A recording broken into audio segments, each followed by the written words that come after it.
नमस्कार, स्वदेश न्यूज की खास पेशकश में आपका स्वागत है। आपके साथ मैं हूं Bhagirath Sahu. National Herald case को लेकर ईडी लगातार एक्शन में है। इस एक्शन से कांग्रेस की टेंशन शायद बढ़ती जा रही है। दरअसल नेशनल हेराल्ड मामले में प्रवर्तन निदेशालय यानी ईडी ने बुधवार को दिल्ली की हेराल्ड बिल्डिंग में स्थित यंग इंडिया कंपनी का दफ्तर सील कर दिया है। मनी लॉन्ड्रिंग केस में जांच एजेंसी ने यह कार्रवाई की है। यंग इंडिया प्राइवेट लिमिटेड का ऑफिस सील होने के बाद कांग्रेस नेता राहुल गांधी अपना कर्नाटक दौरा छोड़कर दिल्ली लौट आए थे। साथ ही उन्होंने अब अपनी कड़ी प्रतिक्रिया भी दी है। राहुल ने कहा है कि वो प्रधानमंत्री नरेंद्र मोदी से नहीं डरते हैं, उन्हें जो करना है कर लें। उनका काम संविधान की रक्षा के लिए लड़ना है, देश के सम्मान के लिए लड़ना है। ये जंग जारी रहेगी। राहुल ने यह भी कहा है अब सत्याग्रह नहीं रण होगा, जिस पर बीजेपी के राष्ट्रीय प्रवक्ता संबित पात्रा ने उन पर पलटवार करते हुए कहा है कि राहुल गांधी भारत के कानून से भिड़ना चाहते हैं, लेकिन ना उन्हें कानून से रण करने दिया जाएगा और ना ही रन मतलब भागने दिया जाएगा। बीजेपी के इस वार पर भी राहुल गांधी ने जोरदार जवाब दिया। मोदी से तो मैं बिल्कुल नहीं डरता हूँ। तो जो आपके घर के बाहर कल बैरिकेडिंग हुई है उसको कैसे देखते हैं आप सर? और लगाएं और बैरिकेडिंग करें। और सर आपको जिस तरह से कल एआईसीसी मुख्यालय को भी बैरिकेड किया गया है। सच्चाई को बैरिकेड नहीं करा जाता सर। जो प्राइम प्रॉपर्टी है, जो करोड़ों करोड़ की है, उनको ट्रांसफर कर दिया यंग इंडिया में एक परिवार के पास, और यहां ये कह रहे याचना नहीं होगी रण होगी। वाह, करप्शन भी करेंगे और रण भी करेंगे, दोनों तो नहीं हो सकता है। भ्रष्टाचार और रण ये नहीं हो सकता है, और भ्रष्टाचार और रन RUN ये भी नहीं हो सकता है। भ्रष्टाचार हुआ है तो पकड़े जाएंगे, भ्रष्टाचार हुआ है तो कानून के सामने आपको पेश होना ही पड़ेगा। कांग्रेस से सिर्फ इतना कहना है कि ये ड्रामा बंद करिए, अपने आप को कानून के हवाले करिए। देखिए, ये पूरा इंटिमिडेशन का अटेम्प्ट है। ये सोचते हैं कि थोड़ा सा प्रेशर डाल के हमें चुप कर देंगे, चुप नहीं होने वाले हैं। जो इस देश में नरेंद्र मोदी जी, अमित शाह जी कर रहे हैं लोकतंत्र के खिलाफ, उसके खिलाफ हम खड़े रहेंगे, चाहिए कुछ भी कर। सर बीजेपी कह रहे हैं कि रण छोड़ने भी नहीं देंगे और भागने भी नहीं देंगे। मतलब बीजेपी संबित पात्रा कह रहे हैं कि भागने नहीं देंगे और रण की बात कर रही है, लड़ाई की बात कर रही है कांग्रेस पार्टी। भागने की कौन बात कर रहा है? भागने की वो बात कर रहे हैं। देखिए, सुनिए बात जी, हम इंटिमिडेट नहीं होंगे, हम नरेंद्र मोदी से नहीं डरते हैं। समझ गए बात? कर लें जो करना है, कुछ फर्क नहीं पड़ेगा। राहुल जी बोलने दीजिए। जी जी जी। जो मेरा काम है देश की रक्षा करना, लोकतंत्र की रक्षा करना, देश में जो हार्मनी है उसको मेंटेन करना, वो मैं करता रहूंगा जी। तो यंग इंडिया का दफ्तर सील करने के बाद पहले राहुल गांधी की तरफ से बयान आया, फिर उनके बयान के बाद पलटवार संबित पात्रा की तरफ से आया, बीजेपी की तरफ से आया। उसके बाद फिर राहुल गांधी ने एग्रेसिव मोड में कहा कि जो करना है कर ले, हम डरने वाले नहीं हैं। आपको बता दें कि नेशनल हेराल्ड केस का मामला सबसे पहले बीजेपी नेता सुब्रमण्यम स्वामी ने 2012 में उठाया था। अगस्त 2014 में ईडी ने इस मामले में स्वतः संज्ञान लेते हुए मनी लॉन्ड्रिंग का केस दर्ज किया। केस में सोनिया गांधी, राहुल गांधी और कांग्रेस के ही मोतीलाल वोरा, ऑस्कर फर्नांडीज, सैम पित्रोदा और सुमन दुबे को आरोपी बनाया गया था।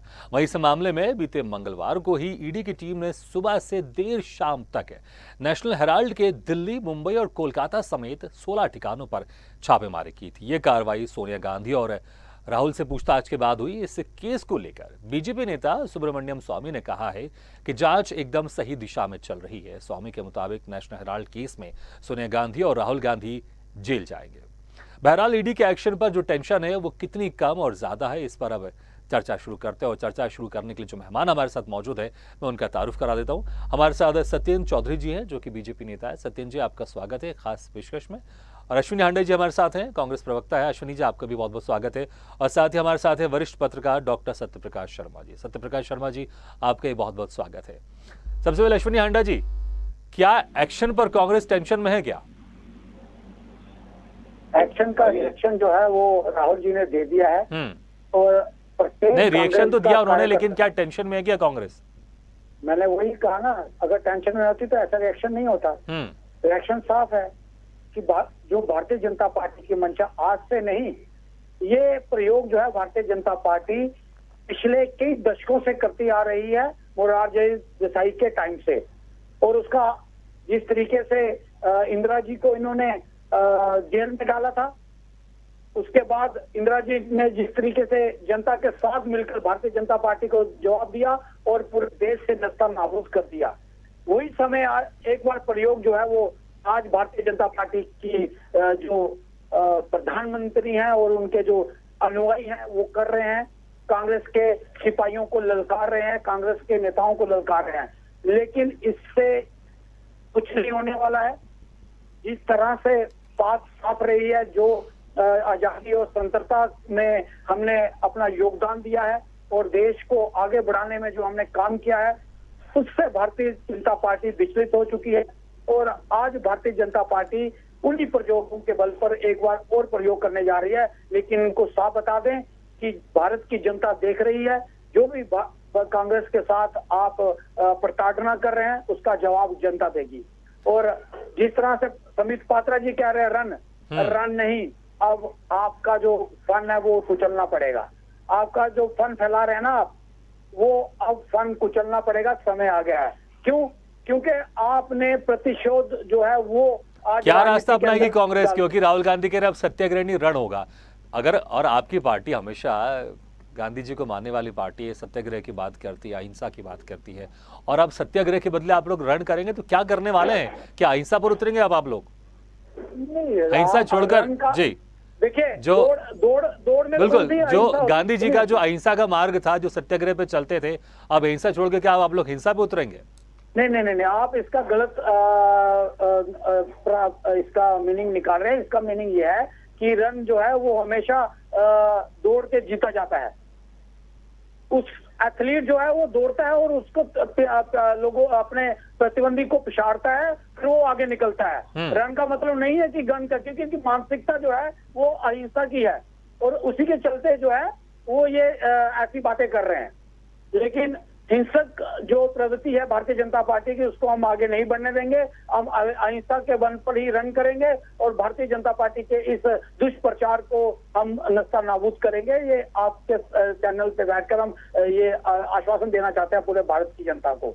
और जो इस तरह के तालाबंदी कर रहे हैं, या कभी नेशनल हेराल्ड को बंद कर दिया जाता है, कभी कुछ, ये सिर्फ और सिर्फ दुष्प्रचार है भारतीय जनता पार्टी का। जिस तरीके से वाड्रा साहब के बारे में इन्होंने सत्येंद्र जी, ये अश्विनी जी का कहना है ये सारा जो भी घटनाक्रम चल रहा है सिर्फ कांग्रेस को नुकसान पहुंचाने के लिए, कांग्रेस के ऊपर दुष्प्रचार करने के लिए किया जा रहा है। ये भी जानना चाहूंगा, अभी जैसे ही सोनिया गांधी से पूछताछ हुई, इसके पहले राहुल गांधी से पूछताछ हुई, और अब यहाँ पर एक बड़ा एक्शन दिखाई दे रहा है। आपने यंग इंडिया का जो जो दफ्तर है उसको भी सील कर दिया। आपने नहीं बोलूंगा, ईडी ने दफ्तर सील किया है, लेकिन कांग्रेस सरकार में आप है तो अक्सर फिर सीधे जवाब यही माना जाती है। जो दर्शक होते हैं या जो आम जनता होती है उनको ये लगता है कि सरकार की तरफ से सीधा एक्शन किया जा रहा है। तो जिस तरह से अश्विनी हांडा जी कह रहे हैं कि सिर्फ दुष्प्रचार किया जा रहा है, और क्या कुछ बातचीत में क्या है जो पूछताछ में, क्या अब ईडी के हाथ में ऐसा कुछ लग गया है कि आने वाले दिनों में कुछ खास और बड़ा एक्शन देखने को मिलेगा हमारे इस देश की जनता को, और इस केस पर जो बहुत सालों से ये केस लटका हुआ, इस केस में कोई अंजाम तक पहुंचेगा? आप सरकार में, क्योंकि मुझे पता है आप ये बोलेंगे देखिए ईडी हमारे हाथ में नहीं है, लेकिन सरकार में है आप, तो कुछ तो कंट्रोल रहता होगा। देखिए आपके दो प्रश्न हैं, उन दोनों का मैं जवाब देता हूं कि एक तो कांग्रेस का जो विरोध है क्यों कर रही है, या भारतीय जनता पार्टी के कारण, या भाजपा इनको फंसा रही है, और दूसरा आपने कहा ईडी को क्या कुछ हाथ लग गया। दो प्रश्न मैं आपको बता दूं, भारतीय जनता पार्टी का एक मामला ही नहीं है। ये मामला सुब्रमण्यम स्वामी जी ने दिल्ली हाईकोर्ट में लेके गए और वहां से प्रारंभ हुआ। उसके बाद में जब 2000 इन्होंने कहा, चलिए लेकिन इसमें एक लाइन में जोड़ देता हूँ, सुब्रमण्यम स्वामी आपके बहुत बड़े बीजेपी के नेता हैं, ये बस लाइन जोड़ रहा हूँ बीच में मैं, ठीक है कंटिन्यू कीजिए। ठीक है, लेकिन सुनिए तो आप, मैं उसके बाद वो माननीय हाई कोर्ट है, माननीय सुप्रीम कोर्ट है, तो ये जो सुप्रीम कोर्ट है, हाई कोर्ट है, देश का संविधान है, तो संविधान के द्वारा ही बने हुए हैं। तो आप माननीय राहुल गांधी जी जो कह रहे हैं प्रधानमंत्री मोदी से नहीं डरते, इससे नहीं डरते, तो मैं उनसे विनम्र आग्रह करता हूं कि कम से कम आप कानून से तो डरिए, भारत के कानून का तो सम्मान कीजिए, संविधान का तो सम्मान कीजिए। आप और जो भी कार्रवाई हो, जो भी आप जवाब दीजिए। आप ईडी के अंदर ये नेतागण जो ईडी जो कार्रवाई कर रही है, आपको याद होगा 2016 में माननीय सुप्रीम कोर्ट के अंदर इनके सारे नेता गए थे, कपिल सिब्बल जी, अभिषेक मनु सिंघवी जी, इन सब ने कहा अरे साहब छोड़ दीजिए, ये केस में दम नहीं है, इस केस में कुछ नहीं है। तो माननीय सुप्रीम कोर्ट के निर्णय है, उन्होंने कहा है नहीं इस केस में तथ्य है, इसमें मेरिट बनती है, इसमें सिविल क्रिमिनल प्रोसीजर बनता है और इसमें कार्रवाई आगे की होगी। तो ये ईडी उसी के आधार पर ही, उस सुप्रीम कोर्ट के उसी निर्णय के आधार पर ही काम कर रही है जिसमें इन्होंने कहा था कि कृपया करके हमको छोड़ दीजिए, इसमें कोई मामला नहीं बनता है। और तभी इनको बैलगाड़ी इनको दी गई है सुप्रीम कोर्ट के द्वारा। चार जो सोनिया जी हैं, राहुल जी हैं, ये सब लोग बैलगाड़ी पर हैं, बेल मिली हुई है वहां से। और अभी ईडी उसमें आगे की कार्रवाई कर रही है। तो ईडी की कार्रवाई कर रही, तो इन सबको देखिए, ईडी ने जब सोनिया जी को कोरोना हो गया, कोविड हुआ, उन्होंने पर्याप्त समय दिया। ऐसा नहीं दिया कि अगर सोनिया जी 2 दिन बाद या 1 हफ्ते बाद नहीं गई तो उनको जाकर के घसीट लाई हो ईडी और बंद कर लिया हो या अपनी आगे की कार्रवाई की हो। तो ऐसा नहीं किया, ईडी ने बराबर पर्याप्त समय दिया। पूरे मानवीय मूल्यों को ध्यान में रखा गया है। और ऐसी प्रकार से राहुल गांधी जी के साथ में भी राहुल जी को भी पर्याप्त समय दिया और पूरा उन्होंने जितनी समय मांगा कि आज नहीं हम आना चाहते, हम 1 हफ्ते बाद आएंगे, तो ईडी ने इनके साथ बड़ा कोऑपरेट किया है। और आपको तो याद होगा कि प्रियंका गांधी साथ में गई, प्रियंका वाड्रा साथ में रही हैं और साथ में रहने के बाद में उनके साथ सोनिया जी के साथ जब वहाँ पूछताछ चल रही थी ईडी की, तब भी वो साथ में रही। और तो ईडी इतना कोऑपरेट कर रही है, पूरे मानवीय मूल्यों के साथ में इन कार्रवाई हो रही है। सिर्फ और सिर्फ कांग्रेस दिखावे की राजनीति कर रही है और कहीं ना कहीं पूरे महात्मा गांधी जी को जिस प्रकार से आजादी के सब बातें करने लगते हैं, ये मूर्खतापूर्ण बात है। अरे बात सीधी सीधी है, नेशनल हेराल्ड मामला है और नेशनल हेराल्ड जो है आपका वो घाटे में चल रहा था। तो आपका जो एसोसिएटेड जर्नल फर्म है, उस फर्म ने क्या किया, नई फर्म एक बना ली आप ही लोगों ने, यंग इंडिया। और यंग इंडिया ने कहा कि एसोसिएटेड जर्नल के जो भी घाटा है वो घाटे को हम पूरा करेंगे। और वो लगभग नेशनल हेराल्ड की जो परिसंपत्तियां पूरे देश के अंदर 5,000 करोड़ के आसपास की हैं और 90 करोड़ रुपए के करीब का इसका घाटा हुआ था इनको जो अखबार चलाने का। तो उसको कांग्रेस पार्टी ने कहा कि हम ले लेंगे और ये यंग इंडिया फर्म इसीलिए बनाई गई। और यंग इंडिया फर्म बना करके उसको भी यंग इंडिया ने भी किसी और कंपनी के मार्फत मात्र 50 लाख रुपए। चलिए, ये जो सारी चीजें बता रहे हैं, जो बिल्कुल जो सारी चीजें बता रहे हैं, अगर मैं अश्विनी हांडा जी से पूछूंगा तो वो उसको उनका एक दूसरा एंगल होगा जिसको लेकर अपनी बात रखेंगे। तो इसी जी बिल्कुल ठीक है जी, नहीं सत्यन जी, पता नहीं कांग्रेस क्यों नहीं समझना चाहती है। इसी चीजों को लेकर तो बहस चल रही है ना कोर्ट में। आप लोग की ईडी की तरफ से दलील दी जा रही है, कांग्रेस की तरफ से दलील दी जा रही है, इसी को लेकर मैं आता हूं आपके पास। सत्य प्रकाश शर्मा जी, जिस तरह से अब इस मामले में अब यहां पर और डबल एक्शन दिखाई दे रहा है, क्योंकि अभी तक तो सिर्फ पूछताछ चल रही थी, राहुल गांधी से पूछताछ हुई, सोनिया गांधी से पूछताछ हुई, और अब पूछताछ के बाद ईडी ने यहां पर यंग इंडिया लिमिटेड का दिल्ली में, मुंबई में, कोलकाता में सब जगह छापा मारा और दफ्तर भी सील कर दिया है।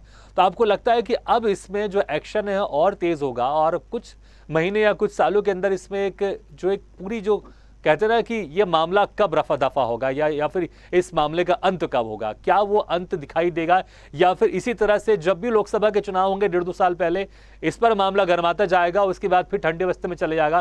क्योंकि मुझे याद है 2019 के पहले भी इस तरह की बातें सामने आ रही थी कि अब तो सोनिया गांधी और राहुल गांधी जेल में जाने वाले। अच्छा सवाल है आपका। कोई भी एजेंसी हो जो जांच कर रही है, उसका अपना एक प्रोसेस होता है और उसी प्रोसीजर पर चलते हुए पहले वो क्वेश्चनिंग करती है, इसके बाद दूसरा स्टेप, कुछ अगर क्लू मिलते हैं तो फिर आगे वो रेड करती है, और रेड के बाद भी तीसरा स्टेप यही होता है कि अरेस्ट होता है। अरेस्ट के बाद फिर वो बेल पे जाते हैं या वो केस चलता रहता है। ये एक अलग इशू है। देखिए, आप जानते हैं कि देश के अंदर आज भी अगर भारतीय जनता पार्टी जो सबसे बड़ी पार्टी मानी जाती है, जैसा कि बीजेपी लीडर कहते हैं, और उनका लोकसभा में या कई राज्यों में उनकी सरकार दिख रही है, तो ये साफ भी है, वह पार्टी भी आज भी कांग्रेस को ही हर जगह टारगेट करती है, जबकि कई और दूसरी पार्टी भी एमर्जिंग है, आम आदमी पार्टी, तृणमूल कांग्रेस या दूसरे दक्षिण की पार्टी, वो भी आगे आ रही। लेकिन नहीं, हमेशा और हमेशा चाहे बीजेपी चीफ हो, अमित शाह या नरेंद्र मोदी हो, इन दोनों के ही टारगेट में कांग्रेस क्यों रहती, इसके पीछे कुछ समझना पड़ेगा। एक्चुअली क्या है कि नेशनल पार्टी अभी एक ही है, और एक जो एंटी राइटिस्ट आइडियोलॉजी है जिस पर बीजेपी नहीं चलती है, जिस पर बीजेपी नहीं चलती है। उस आइडियोलॉजी का वोट अगर नेशनल वाइड देखा जाए तो राष्ट्र के परिप्रेक्ष्य में या सेंट्रल की गवर्नमेंट के परिप्रेक्ष्य में ज्यादातर जगह कांग्रेस के साथ जाता है। तो कहीं ना कहीं भारतीय जनता पार्टी को 2024 के चुनाव में ये डर तो रहता ही है कि अगर कहीं कांग्रेस के लोग यूनाइट हो गए, क्योंकि कांग्रेस में फेडरलिज्म एक बहुत बड़ा कारण है। नहीं, ये तो आपने कांग्रेस के वोटर्स के बारे में जिक्र किया, लेकिन अगर इस केस की बात करूं, जिस तरह से इसमें अभी बिल्कुल जिस तरह से अभी इस दफ्तर में सील हुआ है, बिल्कुल सत्यप्रकाश जी, इसमें थोड़ा सा एक ऐड करना चाहूंगा, फिर आप अपनी बातें कंटिन्यू कीजिएगा। एक सवाल और मैं ऐड कर रहा हूं कि जिस तरह से पूछताछ हुई, उसके बाद राहुल गांधी से पहले पूछताछ हुई, सोनिया गांधी से पूछताछ हुई, उसके बाद फिर चीजें फिर अभी दफ्तर सील की गई, तो क्या कुछ संदिग्ध चीजों को जुटाने के लिए किया गया है, या फिर बातचीत में ऐसा कुछ मिला होगा जिसकी वजह से लगा कि अब दफ्तर सील करना चाहिए? ये भी थोड़ा ऐड कर दीजिएगा अपनी बातचीत। कहा था मैंने आपसे, यही तो कहा था, कहीं ना कहीं जो क्वेश्चनिंग हुई है, यानी कि जो ईडी में सोनिया जी गई, राहुल जी गए, इनके जाने के बाद जो चीजें सामने कुछ ना कुछ तो आया होगा, उसी के आधार पर तो रेड कंडक्ट किए जाते हैं।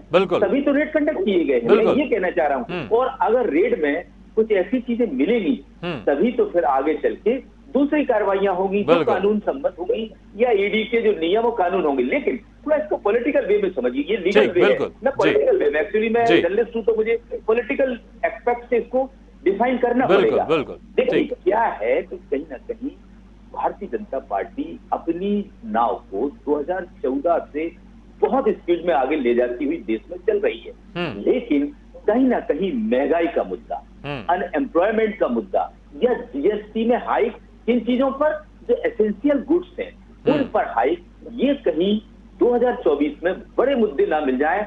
उन मुद्दों के सामने चाहे वो नेशनलिज्म हो, चाहे वो बेनिफिशियरीज स्कीम्स हो या हिंदुत्व हो, कहीं ये मुद्दे डाउन ना हो जाए। इसलिए कांग्रेस की जो मेन लोग हैं, यानी कांग्रेस यानी कि गांधी फैमिली को अगर टारगेट कर लिया जाए तो अक्रॉस द इंडिया जो बीजेपी लेके चलती है, कहीं ना कहीं अपने अपोनेंट पार्टी कांग्रेस को जिन मामलों में डिफेम करती है, ये भ्रष्ट रही है, बेरोजगारी बढ़ाई है, महंगाई बढ़ाई है, या एक पार्टी, एक परिवार की पार्टी है, तो इन सब चीजों को वो 2024 में कैसे लेके आ पाएंगे?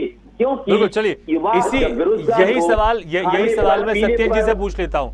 यही सवाल सत्येंद्र जी से पूछ रहा। सत्येंद्र जी देखिए, एक बड़ा वर्ग है जिसको ये लगता तो है ठीक है, अगर कुछ गड़बड़ है तो उस पर कार्रवाई होनी चाहिए, दूध का दूध पानी का पानी होना चाहिए, लेकिन एक वर्ग ऐसा भी है जिसको ऐसा लगता है कि आप कांग्रेस को जानबूझकर ईडी के माध्यम से टारगेट कर रहे हैं, गांधी फैमिली को टारगेट कर रहे हैं, क्योंकि जो बहुत सारे मुद्दे जो सत्यप्रकाश जी ने भी जिक्र किया अभी, चाहे वो जीएसटी का मुद्दा है या महंगाई का मुद्दा है, तमाम तरह के जो मुद्दे हैं उसको छुपाने की कोशिश की जा रही है। देखिए बिल्कुल ऐसा बिल्कुल भी नहीं है, ये सारे मुद्दे जनता भली भांति समझती है। और देखिए हर जगह पर आप देखिए, कांग्रेस अकेला नहीं, मुझे लगता है भारतीय जनता पार्टी देश के जो मुद्दे हैं देश के साथ में चलती है सभी विषय को लेकर के, और जो सही मायने में देश के मूल्य हैं, सांस्कृतिक राष्ट्रवाद, जैसे पंच निष्ठाएं हमारी हैं, लोकतंत्र में आस्था, सर्वपंथ संभाव और समतामूलक समाज की स्थापना करना, तो ये सारे नैतिक मूल्य आधारित राजनीति करना, और उसके कारण ही आप देखिए पूरे देश के अंदर भारतीय जनता पार्टी को आशीर्वाद मिल रहा। जहाँ लेफ्ट को भी हमने गायब कर दी जमीन, आप देखिए त्रिपुरा हुआ, आसाम हुआ। नहीं सत्येंद्र जी, लेकिन ये जो मैसेज आ रहा है, ये मैसेज आ रहा है जो कांग्रेस भी कन्वे करने की कोशिश कर रही है बार बार, कि हम बीजेपी के खिलाफ, केंद्र की सरकार के खिलाफ आवाज उठा रहे हैं, महंगाई के खिलाफ आवाज उठा रहे हैं, हम जीएसटी के खिलाफ आवाज उठा रहे हैं, तमाम तरह के लेकर हम आवाज उठा रहे हैं, इसी वजह से हमारी आवाज दबाने की कोशिश की जा रही है। ये जो मैसेज कन्वे किया जा रहा है, आप वो वर्ग जो इस पर विश्वास करता है, आप उनको कैसे कन्विंस करेंगे कि ये जो कार्रवाई की जा रही है, ये कानून के तहत कार्रवाई की जा रही है और दूध का दूध पानी का पानी करने की कार्रवाई की जा रही है? मैं समझ गया जी। देखिए अब इसमें बात ये है कि अगर आप महंगाई के ऊपर रखें तो मैं महंगाई के ऊपर पूरा तथ्यात्मक तौर पर आपको बता सकता हूँ, बेरोजगारी पे रखेंगे बेरोजगारी पे बता सकता हूँ, जीएसटी के ऊपर रखेंगे तो जीएसटी पे सब बता सकता हूँ। देखिए ये सारी बातें हमने हर चुनाव में बताते हैं, और आप देखिए उत्तर प्रदेश को हमें ऐसे ही नहीं बार बार जीत रहे हैं हमें गोवा में तीसरी बार में दिया, जनता ने आशीर्वाद दिया, लगातार 3 बार दिया। इनकी तो पंजाब थी, पंजाब ही नहीं बचा पाए, ठीक है ना। और ऐसे चुनाव दर चुनाव कांग्रेस हार रही। दरअसल क्या है, कांग्रेस के पास ना नेता है, ना नीति है, ना नियत है, और ना कांग्रेस में नेताओं का प्रोग्रेस है। सिर्फ कांग्रेस के जितने लोग बचे हैं वो चाटुकार लोग हैं, और वो मंत्र एक ही पढ़ते हैं, तुम्हें माता चा पिता, तुम्हें बंधु भगनी, जीजाजी सखा त्वमेव सर्वम मम देव देवा। अगर ये कांग्रेस सिर्फ ये सोनिया नेहरू परिवार से निकल आ जाए ना बाहर, और ये आकर के अगर सही व्यक्ति को, जो उनके अंदर लीडरशिप का विवाद है, नीतियां क्लियर नहीं है, तो बहुत सारी बातें आप अगर मुझे समय देंगे तो बहुत सब बता सकता हूँ। नहीं, आज जिस पर मुद्दा आज ये बिल्कुल वो ये जो है इसी कारण से कांग्रेस के अंदर खलबली मची है, उछल पुथल मची है। कांग्रेस जो है ना चिथड़े हो रही है, टुकड़े टुकड़े हो रही है। देखिए सुनील जाखड़ जी को कोई भारतीय जनता पार्टी में आ गया, कपिल सिब्बल को इन्होंने नहीं समझा, उनको ही इनके घर पे इन्होंने जानलेवा जैसा हमला कर दिया, उनकी कार फोड़ दी, उनके घर के शीशे तोड़ दिए। सिर्फ एक ही बात कह दी उन्होंने कि कांग्रेस के अंदर चुनाव हो। तो कांग्रेस के अंदर ना नीति है ना नियत है। अभी इस मुद्दे पे अगर कांग्रेस सही मायने में, अगर मेरे विचार में कांग्रेस अगर सही होती तो कांग्रेस के लोग कहते कि हम संविधान में विश्वास रखते हैं, अगर भारतीय जनता पार्टी प्रताड़ित भी कर रही तो सुप्रीम कोर्ट जाएंगे, माननीय सुप्रीम कोर्ट का जो निर्णय होगा उसको अंगीकार करेंगे। लेकिन जैसा कि इंदिरा जी ने भी कोर्ट का निर्णय अंगीकार नहीं किया, इमरजेंसी लगा दी, इसी प्रकार से ये लोग जो है एनआरकी लाना चाहते हैं, तानाशाही तरह का पूरा लाना चाहते हैं। कांग्रेस के अंदर लोकतंत्र में विश्वास नाम की चीज नहीं, संविधान। अश्विनी आंटे जी सत्येन जी, चलिए ये बहुत सारे आपने सवाल खड़े कर दिए। सुप्रीम कोर्ट ने सुप्रीम कोर्ट के आदेश पर बहुत सारे आपने बात की सवाल खड़े किए। अश्विनी आंटे जी से ले लेता हूँ, समय कम है। अश्विनी आंटे जी मुझे आप ये बताइए, देखिए राहुल गांधी कहते हैं कि अब सत्याग्रहणी रण होगा, तो वहीं सोनिया गांधी से भी जब पूछताछ होती है वो भी कहती मैं इंदिरा गांधी की बहू हूं, मैं किसी से डरने वाले नहीं हूं। इस तरह के बयानों से आपको लगता है कि जो जनता है उसको आप कन्विंस कर सकते हैं कि हमारे ऊपर गलत हो रहा है, बजाय इसके कि जो, क्योंकि देखिए अगर यंग इंडिया लिमिटेड की बात करें उसमें 76% जो पार्टनर शेयरिंग है वो सोनिया गांधी और राहुल गांधी की है। तो अगर इसी को लेकर तो लोगों के मन में एक शंका पैदा होती है ना कि अगर 76% पार्टनरशिप यंग इंडिया लिमिटेड की, और जो यंग इंडिया लिमिटेड है और जो नेशनल हेराल्ड उसके बाद एजीएल उसका प्रकाशन करता है, तो ये सारी अब कहीं ना कहीं घूम फिर के कांग्रेस परिवार के पास आ रही है, खासकर गांधी परिवार के पास आ रही है। उसके इसी कारण तो सवाल उठता है। और ये जब सवाल उठ रहा है तो इस ठीक है सत्येन जी ठीक है, समय कम है, मैं बिल्कुल अश्विनी आंटा जी, इसलिए तो सवाल उठता है, सवाल उठता है। तो इस तरह के बयानों से आप कैसे जनता को कन्विंस करेंगे? सुनिए ना, धीरे रखिए ना, सुनिए आप ध्यान से सुनना क्या कहने जा रहा हूँ। 2014 में भारतीय जनता पार्टी ये कहकर सत्ता में आई थी कि भ्रष्टाचार मुक्त कर देंगे और कांग्रेस सबसे बड़ी भ्रष्टाचार की पार्टी है। 2014 से 2019 तक ये प्रूव नहीं कर पाए।